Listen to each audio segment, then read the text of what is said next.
Hi everybody, it's Rebecca, long time no see. I thought I'd kick off my return with a little bit of a fall craft for us. So stay tuned, I'm going to show you guys what we're doing. Okay, so I don't know about you, but as a crafter, I have a pile of scrap pieces of wood that I refuse to get rid of, on the happenstance that maybe one day I'll actually use it. I have some boards that, no lie, my husband and I built some shelves a few years ago that are still sitting and have not been used.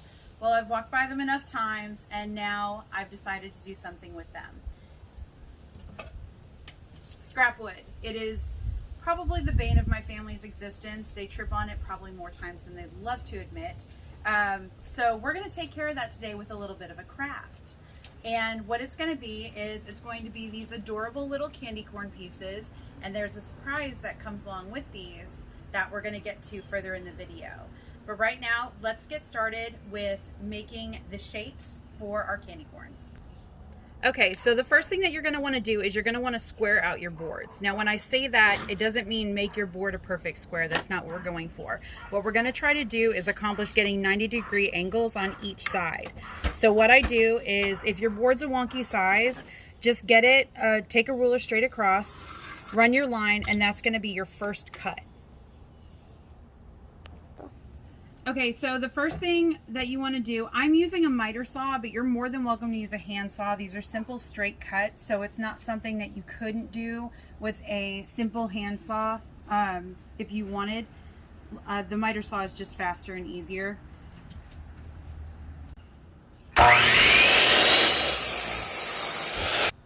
So after you've made your cut, you're going to end up with usually a triangle piece of some sort, and then what you have is your squared out piece. Now you can take this and make your cuts on this, or what you can do is cut these down and give yourself varying sizes depending on the amount of wood you have and what kind of space you have to put these in. That's entirely up to you.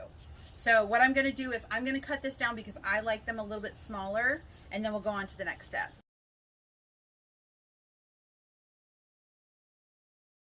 Okay, so what you're going to do now is you have your measurements, you found your midpoint, and I just drew a guideline. It's not something that necessarily you need to do.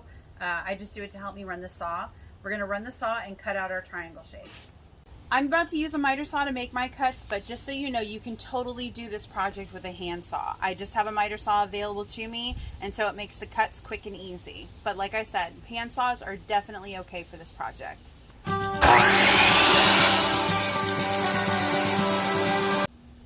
Okay, so now we have our piece cut, and this is what it looks like, and these are your two pieces. Save these, I have an idea for them. Okay, so now that you should have your pieces cut, I like to do odds. I'm an odd numbered person, so 3 to 5 is usually what I recommend if you want to do this project. You can definitely do even if that's more your style, have one on each side of the mantle or whatnot, but even or odd's my way to go. So what you're going to do now that you have your pieces cut, you're going to take your sanding block or sandpaper, and you're just going to get the rough side sanded down so they can get ready for the next step. Alright, what I'm doing here is loading up my colors. Just to let you guys know, you don't have to go all expensive on your paints. I got these from the Dollar Tree, and they do a great job in doing the coverage that you need for the project. Alright, I just freehand this. You're more than welcome to measure out equal parts if you like. What we're going to do is I'm going to start with the lightest color first, and the reason why I do that is because if you mess up or go over a certain part that you wanted colored a different color, it's going to be harder to cover it up with a lighter color than it is a darker. So my pieces are already pre-primed. What you can do is get a spray-on primer if you want, or you can just get a can of primer at any local craft or hardware store. And what I'm going to do is just start at the top. Let's get this painted.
Okay, just real quick, I have all the 3 pieces painted that I'm going to be doing in the example. I just wanted to let you know I have some vinyl levers out there, some vinyl cutout machine levers. You can also totally do this with vinyl. If you want to, just cut the size that you have for your triangles and lay it on there and seal it down.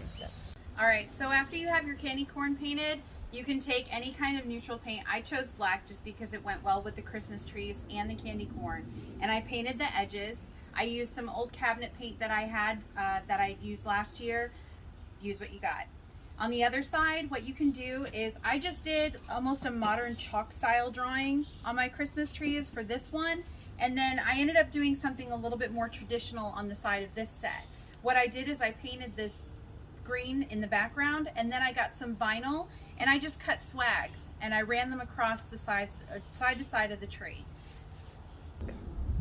A great way to add height to some of these is if you wanted to, you can get some plain wooden candlesticks and do a combination of hot glue and an adhesive like Gorilla Glue or E6000.